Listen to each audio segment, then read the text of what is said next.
mas todos nós sonhamos com uma casa bonita, né? Uma casa maravilhosa, onde que a gente possa entrar nela e se sentir bem confortável. Só que a gente esquece que a primeira casa que a gente mora é o nosso corpo. Quantas vezes a gente desdeixa dele, né? A gente desdeixa porque a gente acaba vivendo muito pelas nossas emoções. Eu falo isso porque, não sei se eu cheguei a vir aqui, eu já cheguei a pesar 106 quilos mais ou menos, eu consegui emagrecer entre os altos e baixos. E aí eu fui percebendo, né, entrando um pouco no assunto que não tem nada a ver, que muitas vezes os nossos excessos, eles vêm pelas nossas emoções. Então, quantas vezes eu me vi tomada pelas minhas emoções, comendo em excesso ou sem comer nada, né? Então, é sempre aquele 880. Então, quando a gente for cuidar bem de algo, que a gente cuide bem do nosso primeiro lar, né? Que é o nosso corpo, que é onde que habita a nossa morada. Não existe nada esteticamente falando que é bonito, que é feio, que é bom, que é ruim, mas é um lugar onde você se sinta em casa, né? Um lugar onde você se sinta bem, independente da forma que você esteja, com algo que te faz bem. Infelizmente, os nossos padrões culturais, a gente está confundindo muito, porque a gente é muito 880, a gente é muito, a gente não é nada. E eu tenho visto bastante sobre isso, sobre como é importante a gente se olhar no espelho e se sentir bem com aquilo que a gente tem. Porque muitas vezes a gente confunde a humildade com falta de cuidado. Né? Talvez você olhe uma pessoa assim um pouco descuidada de si mesmo e você olha para ela, nossa, aquilo ali é uma pessoa humilde. Né? Então a gente foi transfigurando isso e muitas vezes a pessoa deixa de ter até esse autocuidado com ela mesma, porque assim ela se torna teoricamente uma pessoa humilde para a sociedade. E não é isso que Deus e Jesus esperam de nós. Tá? Aproveitando adendo que a nossa irmã deu aí falar sobre isso.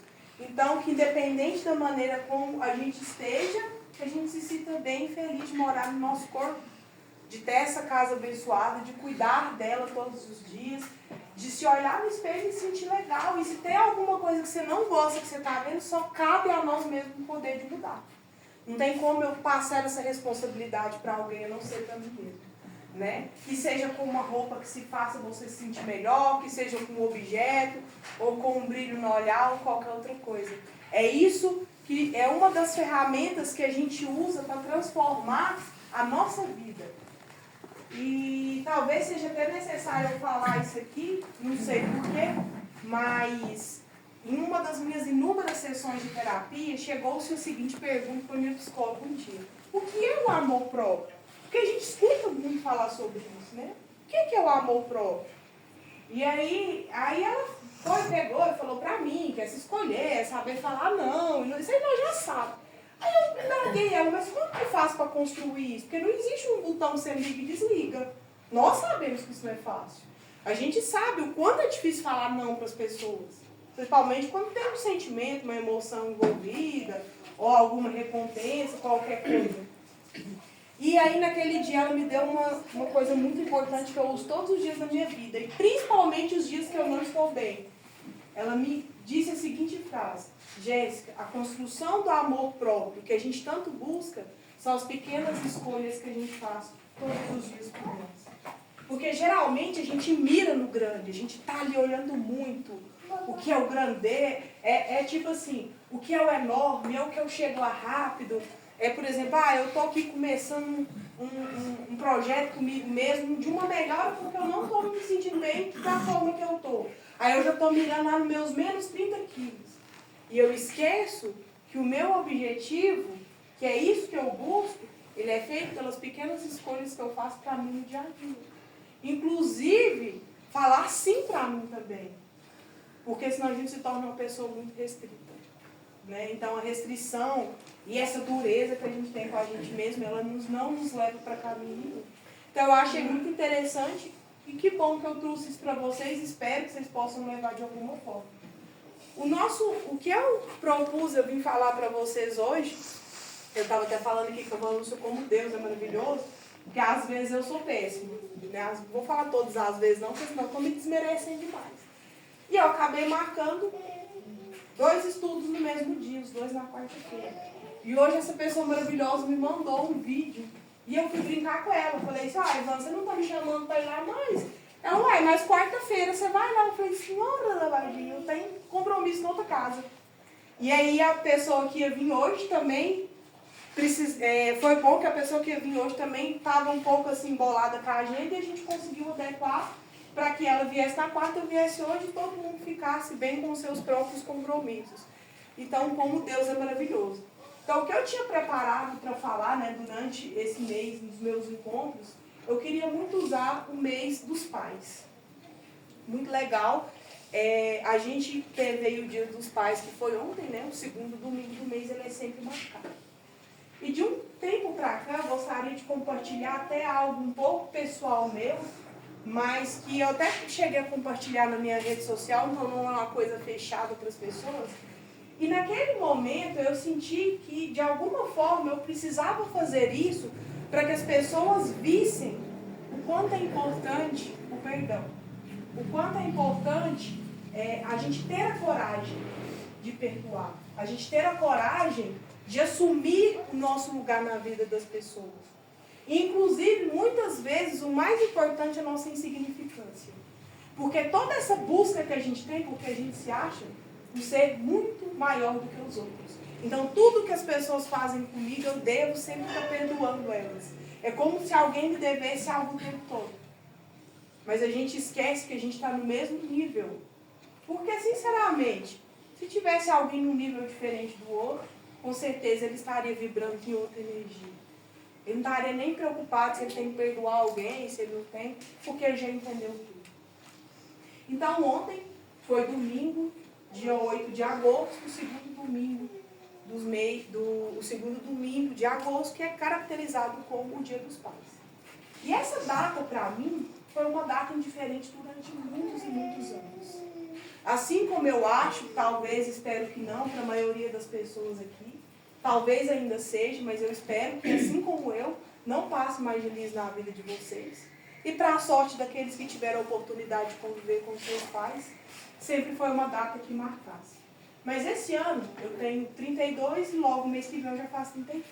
Então, durante 30 anos que eu fui da minha vida, essa data foi uma data super indiferente para mim. Ela não existia. Não tinha nenhum sentido eu falar que era o Dia dos Pais. Quando eu comecei a pegar uma idade, eu falava que a minha mãe era o meu pai e a minha mãe. Por quê? Porque eu só tinha referência dela de mãe. Então, é como se esse amor de pai não existisse dentro de mim. Isso não existia, não era falado. Né? Eu não tive a convivência com meu pai. Assim como acontece em milhares, quando eu nasci, ele foi embora, foi viver a vida dele e as escolhas dele. Então, essa data tornou-se indiferente para mim. Eu nunca me coloquei à disposição de comemorar um Dia dos Pais. O Dia das Mães eu passava com a minha mãe sempre, mesmo quando eu mudei.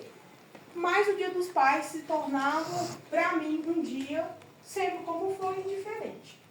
E foi até engraçado, porque eu comecei a olhar ali os meus... Eu não sou muito ligada em rede social, não, tá, gente? Eu acho que você tem que ter um equilíbrio em tudo. Eu não sou 100% assim, não. Mas a gente acaba compartilhando algumas coisas. Eu fui olhar os meus históricos. E quantos Dias dos Pais que eu falava lá assim, obrigada, mãe, por você ser minha mãe e meu pai. Achei aquilo curioso ontem com a visão que eu tenho hoje de vida. E aí, quando eu fui ganhando uma autenticidade da vida, que eu fui podendo fazer as minhas primeiras escolhas, eu caí de paraquedas num lugar que chamava Centro Espírita Unidos para o Bem, que muitas pessoas devem conhecer como CEU. E numa das minhas primeiras coisas que aconteceu comigo, eu fui passar numa marca de atendimento, bem parecida com essa aqui, e eles me levantaram a seguinte questão: você precisa perdoar o seu pai. Isso faz muito tempo. E eu tenho que perdoar o meu pai. Você precisa de perdoar o seu pai. E eu fiquei com aquela indignação toda, sem entender aquilo. Mas eu nem lembro que meu pai existe, porque é assim que a gente acha. Não lembro que meu pai existe, não sei o quê, aquela coisa. Só que algo despertava na minha consciência, algo que estava adormecido. Ao passar dos anos, eu fui ficando um pouco mais adulta, fui tendo que ter mais convivências, mais relacionamentos. E os relacionamentos que eu falo não são só os amorosos. Qualquer tipo de contato que você tem, ele lida diretamente, principalmente com a nossa dor. Então eu fui percebendo que eu estava me tornando uma pessoa extremamente angustiada e sofrida. E o que a vida foi fazendo comigo? Foi me levando para um lugar para eu tentar entender o que eu sentia. E, resumidamente, eu consegui entender que sim, eu precisava perdoar o meu pai e que sim, eu carregava uma ferida que chamava rejeição e abandono. Beleza, então eu nomeei, comecei a nomear tudo que dava errado na minha vida. Nossa, então aquilo não deu certo porque o meu pai me rejeitou. Não, então, se hoje eu cheguei aqui no centro e alguém virou a cara pra mim, foi porque o meu pai me rejeitou. Aí tudo que acontecia na minha vida, eu sempre apontava para aquela ferida, eu usava ela como desculpa. E é muito incrível que eu comecei, há muito tempo fazendo terapia, buscando, e minha última psicóloga virou pra mim e falou assim, e ela batia muito numa tecla e eu achava ela extremamente insensível. Porque ela falava pra mim pra eu parar de ficar olhando pra isso. E eu pensava assim, ela não quer olhar a minha dor. Eu pensei até mudar de psicóloga algumas vezes, mas algo me fazia continuar. E aí, com o passar do tempo, com a insistência, com essa disciplina, de tentar buscar algo para estar bem, eu comecei a entender sobre a dinâmica de como a vida funciona. Pelo menos um pouco, em parte, porque tem muita coisa pra gente aprender. E aí, eu me deparei que eu deixava aquela ferida ser a pessoa que eu era. Eu deixava a escolha do meu pai mudar toda a minha vida e meu destino. Agora a gente tem que parar para pensar. Eu estou deixando a escolha das pessoas que elas fizeram, pela vontade delas, mudar a pessoa que eu sou. Definir a pessoa que eu sou. Mas eu não posso também julgar a escolha de uma outra pessoa, porque todos nós escolhemos algo o tempo todo. Por mais que a gente tenha aquela fantasia de ser um bonzinho, de ser uma pessoa amável, a gente sempre está escolhendo coisas para o nosso próprio benefício. Assim como eu me vesti muito tempo numa capa, aonde eu era conhecida pela essa minha dor, eu sempre fazia isso em benefício próprio. Porque era assumir a responsabilidade de quem eu era muito mais difícil do que perdoar aquilo que eu precisava de ser perdoado. Então aquela ferida era melhor ser eu. Então eu deixava a escolha de outra pessoa ser a história da minha vida. E quantas vezes a gente não tem feito isso com a gente? É uma reflexão valiosa, como se diz o Pablo Marçal, é uma chave que a gente tem que virar. Nós estamos deixando a escolha de outras pessoas tomarem as rédeas da vida da gente. Então, por quê? Porque é muito mais fácil. Eu estou aqui nesse lugar, no papel de vítima. Ah, mas é porque me abandonaram, é porque não sei o quê, mas é porque me largou, é porque... Aí você começa. E eu era desse jeito, igualzinho. Eu era não, ainda sou. A gente vai melhorando aos poucos, pelo menos eu já consegui ver. Então, a partir do momento que eu falei assim, peraí, escutei esses dias, isso eu achei tão engraçado, eu achei massa que vocês poderiam. Nessa vida aqui, a parada, nesse rolê, eu e Deus. Eu e o Pai.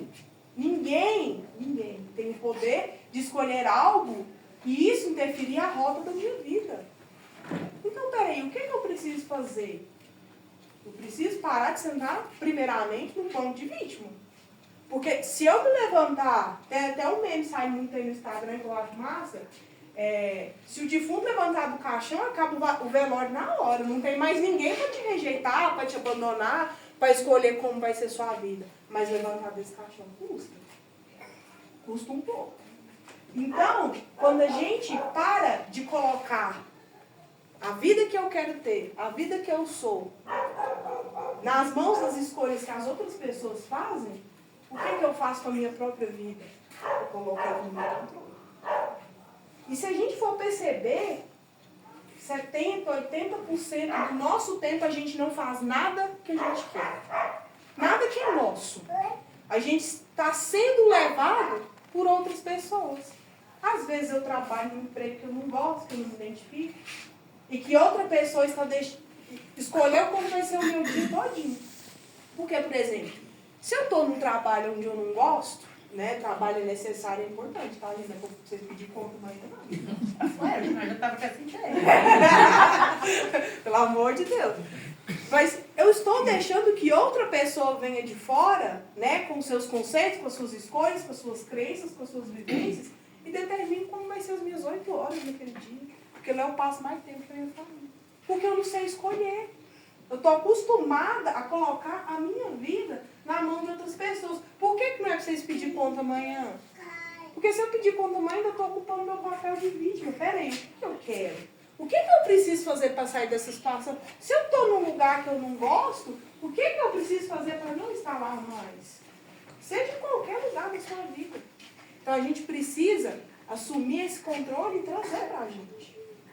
E trazer isso para a gente. Quantas vezes a gente está num emprego ruim, num relacionamento ruim, numa família, né? Eu não gosto muito de usar essa palavra não, até porque eu estou falando sobre perdão, sobre paz, sobre um monte de coisa.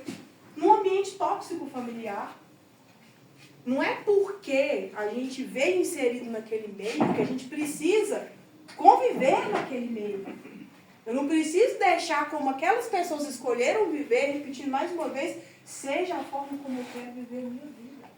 Mas para que isso aconteça, eu preciso sair desse papel que eu criei de vítima.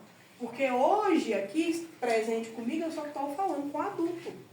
Só a criancinha que não, ela nem entende que eu estou falando graças a Deus, né?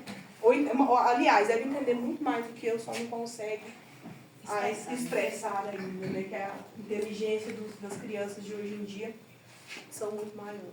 Então, eu preciso fazer o quê? Sair do papel de vítima. E uma coisa muito curiosa que eu vou falar para vocês, no banco de vítima a gente só senta uma vez. Se eu sentei 2, foi porque eu escolhi, eu sabia. No banco de vítima, a gente só sente uma vez. A gente não tem culpa se alguém vem aqui e erra comigo. Tem. Mas se eu aceito ele errar 2, 3, aí foi eu que escolhi. Aí eu que deixei. Então, o que eu fazia? O que eu sempre fazia? Sempre estava ali em ciclos, onde que estava ali falando, olha, você é uma rejeitada mesmo. Porque para mim era muito melhor virar para as pessoas e falar, olha, ninguém gosta de mim. Nem meu pai gostou de mim, eu vou esperar. Do que falar assim, opa, peraí. Essa parada aqui não é assim mais, não. Como que era a conduta da sua mãe com isso? Da minha mãe? É. Uma mulher com dor. Que ela foi abandonada pelo marido. Entende o quanto que é complicado? Mas é aí também que é um ponto importante da gente trabalhar. Porque a gente vê os nossos pais, não só eu, imagino com vocês, como os nossos super-heróis. É que eu estou te perguntando, é porque ontem, se a minha filha mandou o dia dos pais, foi porque eu tive de lembrar para ela. Eu sei que cada um tem sua escolha e eu não tenho direito de influenciar na dela. Certo? Mas eu falei, você lembra que ele te deu a vida? Isso. É porque, assim, graças a Deus... Como é que é seu nome? Nayara. Graças a Deus, hoje, né, a gente consegue ter mais informações e transmutar mais a nossa consciência. Ter mais, um pouco mais de poder, de essência, né, para que a gente possa fazer isso. Mas você imagina, eu vou fazer 33 anos, uma mulher que ficou sozinha com 4 filhos. Tanto que isso é complicado. E ela tinha que trabalhar de dia e de noite. Eu vou, assim, é uma coisa muito pessoal, mas eu tinha 6 anos, a minha irmã tinha 10, a minha mãe passava o final de semana inteiro na casa dos patrões e nós duas sozinhas na casa. Então, além de ser uma mulher com dor, de ter sido largada pelo homem que ela amava, tinha tudo que as coisas daquela época. Hoje em dia, graças a Deus, a gente vive numa sociedade que nos permite, além de ter conhecimento das nossas dores, a gente vive numa sociedade, pelo menos, um pouco mais fácil. Onde o acesso às informações são mais fáceis, onde o acesso a um emprego melhor, onde a gente consegue dar uma vida mais digna, sem muito sofrimento para as pessoas que a gente ama, para os nossos filhos, é muito mais tranquilo. Mas é muito digna a sua, muito louvável, tá, a sua atitude. Por quê? Porque é nesse ponto que a gente precisa chegar. Mas eu passei pelo que sua mãe passou muito tempo. Eu também fiquei com 3 filhos, né? E aí eu sofri isso tudo. Só que hoje a casa espírita me ajuda Te a ajuda pensar a assim. transmutar. Mas eu nunca falei mal dele, mas eu sempre vi que eles sofreram com isso, sabe? E aí eu te perguntei, porque eu ainda me peguei pensando assim, será que eu fiz a coisa certa? Claro. Quando a gente não sabe, né? Quando a gente incentiva alguém a ser melhor, com certeza a gente faz a coisa certa. Por quê? Porque o caminho dos seus filhos é perdoar o que ele fez. O nosso caminho de vida é perdoar o que as pessoas nos fazem. Mas são milhões de pessoas nessa situação que você falou, tudo aí. São milhões de pessoas. E cada um deu o jeito que deu certo para ele, de acordo com ele. Né? Ela veio à casa espírita e aqui nós estamos para aprender justamente isso. Agora, é esse problema, e nem todos têm esse nem acesso, todos, né? não, pouquíssimos têm um psicólogo. Tem um acesso. Teve acesso com você. Não, tal. Então, e poucos têm uma oportunidade de vir a uma casa espírita. Ela não tem um psicólogo, ela tem uma casa espírita. Mas essa situação sua aí é milhões. Provavelmente que não tem uma pessoa que não tem alguém na família que passou por isso. Eu falo... Agora, sofrer ou não sofrer é uma escolha da pessoa. Aí é outra, desculpa. Não, pode falar. A gente quer... eu nunca falo que seja uma palestra, um espaço aberto para a gente falar. Porque a gente precisa de ter uma visão. Mas é justamente isso.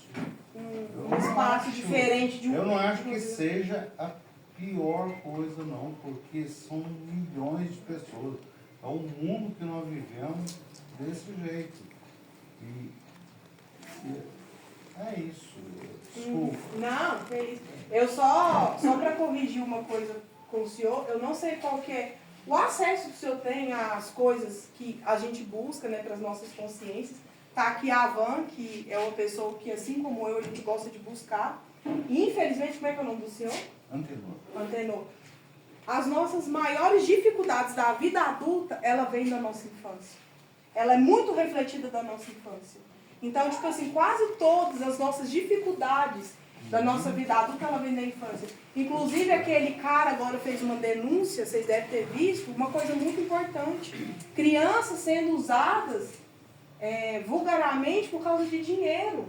Você imagina como vai ser a cabeça dessa criança lá na frente. Muita gente. E o que a gente precisa de ter essa consciência?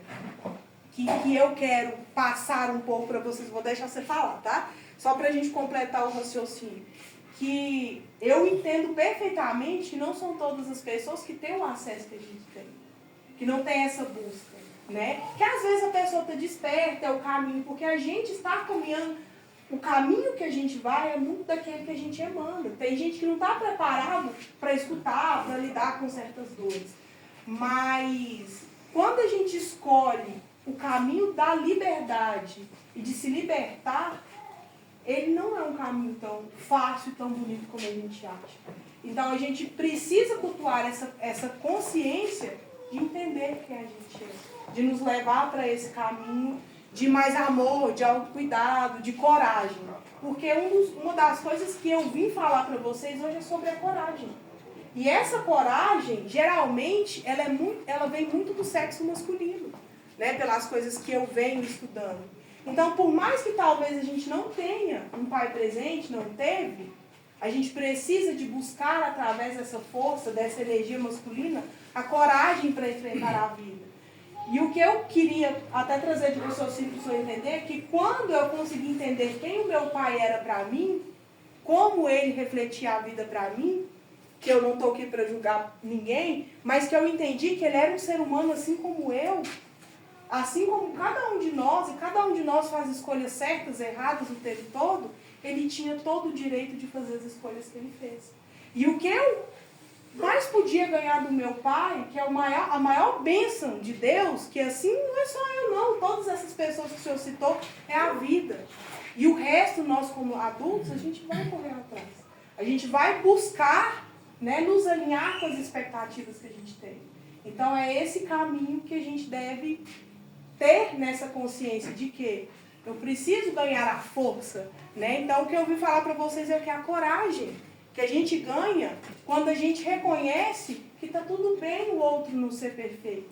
Está tudo bem eu sentar lá naquela cadeira de vítima uma vez, mas eu não preciso estar nela o tempo todo. De vez em quando eu preciso levantar e olhar por outra perspectiva. Pode falar.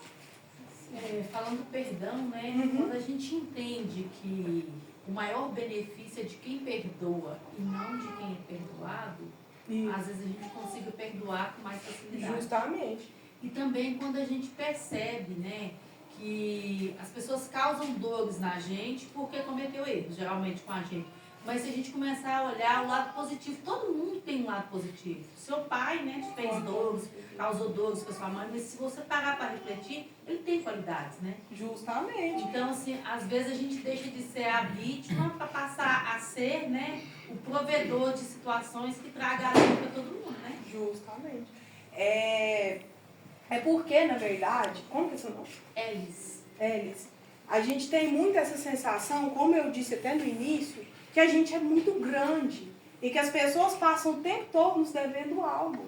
Então eu não estou aqui de forma nenhuma para criticar o pai que por alguma escolha da vida, ele escolheu viver uma vida que não era estar presente com os seus filhos. Eu estou aqui para incentivar os filhos que já passou por isso, que a gente precisa entender que o pai, ele só escolheu algo que ele achava que era importante para ele. Por mais que talvez, no nosso olhar de filho, a gente não consiga entender isso. Por mais que talvez as oportunidades de algumas pessoas, assim como ele citou, é diferente das minhas, né? As minhas buscas são diferentes de outras pessoas. Mas que a gente sempre possa dar esse lugar de entender o outro, não só com as expectativas que eu criei. Porque a gente tem uma coisa muito romantizada sobre a vida. Eu romantizo os meus pais sendo as pessoas mais perfeitas do mundo. Eu romantizo que eu tenho um casamento lindo e maravilhoso. Eu romantizo que eu tenha filhos que formem na faculdade, que se tornem médicos. E a gente deixa de viver a realidade da vida como ela realmente é. Porque a gente acha que o tempo todo tem alguém me devendo alguma coisa. O tempo todo eu tenho que buscar que alguém pague as dívidas que tem comigo. Só que quando a gente vai trazer, que se você se coloca frente a frente com as pessoas que talvez a gente tenha mais problemas, né? Que a gente tenha mais dificuldade, que a gente busque, que a gente cobre mais, a gente é igual. Pode? Sem falar, né, que a gente sempre coloca o problema da gente como superior aos demais, né? Isso, que se a gente se abre a ter esses momentos, igual está acontecendo aqui agora, a troca de experiência faz a gente crescer muito. Justamente. Né? E a gente tem mania de se fechar nos nossos problemas, às vezes por vergonha, às vezes porque a gente acha que o outro também não tem problema, né? Ou acha, igual você falou, que o meu problema é o maior, é igual eu falei. Talvez o nosso papel é achar que a gente é muito maior. Só que, tipo assim, o que a gente precisa fazer inúmeras vezes? Recolher-se, né? O nosso papel da nossa insignificância. De achar que a gente é tão importante assim. De achar que uma pessoa tinha que, por exemplo, assim, eu tenho que achar que o meu pai e minha mãe têm que mudar toda a história de vida deles porque eu tenho que me sentir amada. São seres humanos que escolhem coisas diferentes de mim. São seres humanos que, assim como eu, porque hoje eu já sou adulta, quantas escolhas que eu, Jéssica, já não fiz e já feri várias pessoas. E por que eu acho que essas pessoas têm que ser diferentes de mim? E aí, é nesse momento que a gente para de se sentir superior e começa a se colocar igual. Porque o que eu quis levantar para vocês aqui não é um espaço de julgamento, é um espaço para a gente entender que todos nós somos iguais. E as nossas escolhas é de o quê? Peraí, eu não tenho mais dor do que o meu pai, porque ele fez isso comigo, não. Ele teve os motivos dele para agir assim. Minha mãe foi esquisita comigo, porque... Peraí, ela tem os motivos dela, foram as escolhas dela. Porque eu estou falando para adultos. Porque se eu estivesse falando para adolescente, a nossa conversa seria diferente. A gente ia levar o negócio para um lugar diferente. Com certeza não teria um espaço aberto desse. Mas o que o adulto precisa fazer, de uma certa forma, é curar aquilo, é olhar para aquilo, é conseguir olhar aquilo que te dói, que te carrega e que te pesa e parar de dar uma importância muito maior que tu tem. Deixa eu falar. Você falou. Deixa eu falar um negócio, Jéssica. E a maioria dos filhos, eles estão doentes, por quê? Porque, na verdade, gente, as mães também, muitas, não estou falando todas não, algumas, elas rumam o filho para segurar relacionamento. E aí o que acontece? O relacionamento não vai bem. já há conflitos antes da criança vir, né? E a criança já carrega tudo isso nas costas dela. E aí os filhos olham para a mãe como coitada.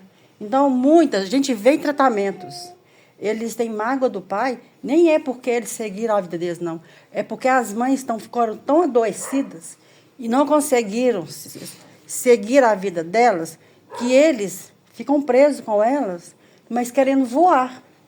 Mas como que eles vão voar, né, sabendo que a mãe está machucada? Eles querem ficar ali contido naquela dor delas, entendeu?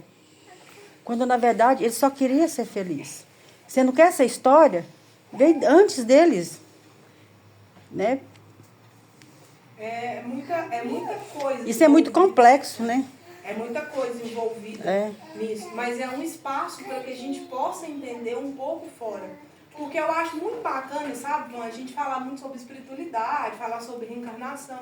Mas eu acho que está faltando muita praticidade hoje em dia. É o que a gente vive, o que a gente sente na pele todos os dias. Né? Como é essa experiência para mim? Como eu vivo os ciclos repetitivos, que eu já até fiz uma palestra aqui falando um estudo sobre onde está o meu tesouro, ali está o meu coração, quer dizer o quê? Aonde está o que é importante para mim? E muitas vezes, na minha vida, ser importante para mim era ser rejeitada. Era estar em ciclos onde as pessoas não estavam nem aí para mim. Isso era a importância da minha vida. Até eu entender que eu me colocava nesse lugar porque eu queria ser vítima. Porque eu queria que meu pai saísse lá de onde ele estivesse, viesse aqui e falasse assim, olha, desculpa, eu errei com você. E a gente vai entender que isso, de alguma forma, não vai chegar. Eu estou falando sobre mim. Mas que isso sirva de uma reflexão. Por que isso está tão preso na minha vida? Por que eu vivo tanto isso? E aí, quando eu tomei essa coragem de vida que vem do meu pai, né, quando eu olhei, eu falei, caramba, meu pai é um ser humano como eu, ele, né, fez as paradinhas dele. Eu tive coragem para viver, enfrentar, inclusive a falta que ele me fez. Inclusive os momentos em que eu precisei dele, ele não estava. Então, as histórias, elas são muito individuais. Mesmo tendo pais presentes, pessoas ainda sentem falta, de alguma forma. De alguma forma, a gente sempre tem uma marca, né, que nos carrega e nos assombra. Então, esse espaço de hoje, para além da espiritualidade, para que a gente tenha mais praticidade na nossa vida. Porque a gente está aqui, ó, buscando muito essa evolução espiritual. Eu estudo com uma mulher que ela fala que a gente quer pular muito as nossas etapas. E talvez a gente tenha até falado isso para vocês. Porque a gente já quer sair daqui e ser um ser altamente espiritual, um ser iluminado e abençoado, e que eu chegue aqui, que a minha luz derrame sobre todos e transforme todas as pessoas. Mas para que eu seja um pouquinho melhor, eu preciso aprender a olhar as minhas mazelas, as coisas que eu carrego dentro de mim. E eu concordo com tudo que vocês falaram aqui dentro, não porque eu, né, é porque é a experiência, a crença e a expectativa de cada um. Não existe certo, não existe errado. Mas o caminho que a gente busca, ele precisa passar por certas coisas. E por mais que, infelizmente, muitas pessoas não tenham acesso a muitas coisas que eu tenho e que vocês tenham, de alguma forma, a gente vai precisar passar por certos caminhos. Eu agradeço muito a Deus. Inclusive, se vocês quiserem ver, tá lá no meu Instagram. Eu sou uma pessoa altamente abençoada por Deus. Porque eu tive a oportunidade que muitas pessoas não têm. Então, eu tenho que agradecer realmente muito a Deus. E eu espero de coração. E eu oro para que todas as pessoas tenham a mesma oportunidade que eu tive um dia. E para que as pessoas que têm a oportunidade tenham essa visão, tenham essa vontade. Né? Não é de perdoar pai, de perdoar mãe, não estou falando sobre isso. É de assumir a responsabilidade da sua vida. Porque pai e mãe não estão na posição de ser perdoado por nós, não. Ele só tinha que nos dar a vida e mais nada. Não tem posição de perdão aqui, não. A gente sabe que foi ganhando nesse jogo. É isso que a gente precisa entender. Só quer completar? Eu queria fazer duas observações. Pode, para a gente acabar. Se a gente começa a entender que os nossos problemas são desafiadores para a gente, mas que quando a gente busca ajuda se torna mais leve, né? Porque muitas vezes a gente consegue ajudar o outro e não consegue resolver os próprios problemas. muitas vezes porque a gente se fecha. Então, a necessidade de buscar ajuda. Outra coisa também, gente, se a gente for analisar muito bem, né, refletir sobre a questão da dor, a dor é saudável. A dor ensina a gente a crescer. A gente mais aprende nos momentos de dores. Alegria, festa, balada, sei lá o que cada um gosta, não te ensina. É a dor que ensina a gente a crescer, que ensina a gente a ser mais forte. Aí você citou o exemplo da sua vida. Depois que você deu uma virada na chave, você não viu que você é capaz? Justamente, emagreci 30 quilos. Aí, Eu tive coragem de viver. Né? Então é uma oportunidade que eu sei que não são todas as pessoas. E já fazendo um adendo pelo que a senhora falou, já trazendo para o espiritismo, né, que é uma casa espiritualista, a espiritualidade ela nos traz muito isso, que a gente precisa entender. Gente, a gente está numa terra, numa estação planetária de provas e expiações. Vocês vão ver dores e problemas o tempo todo. Vamos parar de fugir disso, porque eu falei, a gente está romantizando muito um negócio que não é romântico. A parada aqui é dura. E se eu perdoei alguma coisa aqui hoje, amanhã tem mais 15, 20 desenterradas debaixo do meu tapete. Porque eu passo a vida toda olhando pro meu próprio umbigo e julgando todo mundo. Então, quando eu começo a mexer ali no que eu preciso, eu começo a enxergar e abrir. Então, isso a espiritualidade nos trouxe, que a gente leve isso. Porque era uma coisa que nem eu tinha pensado, porque eu reclamo pra caralho de problema. Pra caramba de problema, desculpa a palavra. Eu reclamo muito dos meus problemas, mas eu tô aqui num lugar que vibra problema mesmo. Porque aqui é prova e expiação. É prova e expiação o tempo todo. Eu preciso passar por isso. Já estou trazendo agora pro Evangelho segundo o Espiritismo, pra gente fechar aqui com chave de ouro. Eu espero que o que eu compartilhei, algo muito íntimo meu, possa transformar vocês de alguma forma. Eu espero imensamente que eu continue, porque não parou, tá? Quando eu falo que eu consegui dar a luz para isso, foi de alguma forma que eu dei consciência para algo que eu preciso mudar em mim e que vocês, a partir de hoje, enxerguem, olha, vítima, agora é só uma vez, 2 vezes já é escolhido. Eu não preciso me colocar neste papel sempre. Eu posso levantar aqui e escrever a minha própria história. Mas se eu precisar de sentar 4, 5, 20 vezes, Deus me dá todo o tempo do mundo, porque Ele é bondoso e caridoso de verdade. E a gente não pode falar de passar um Dia dos Pais sem agradecer e sem ser extremamente grato para o Pai, né, que nos deu tudo isso que a gente vive hoje. E que um dia, de alguma forma, na nossa plena consciência disso que a gente busca, que eu falo, que é esse espírito iluminado, a gente vai entender tudo isso que nos acontece em vários momentos da nossa vida. No mais, eu queria agradecer pela atenção, pelo carinho, porque esse mês de agosto, que eles falam que é o mês que não é um mês mais difícil, mais demorado, que, pelo contrário, ele seja um mês abençoado de muita luz na vida de cada um. E principalmente que é o mês dos pais, que seja um mês de muita coragem para cada um. Muito obrigada.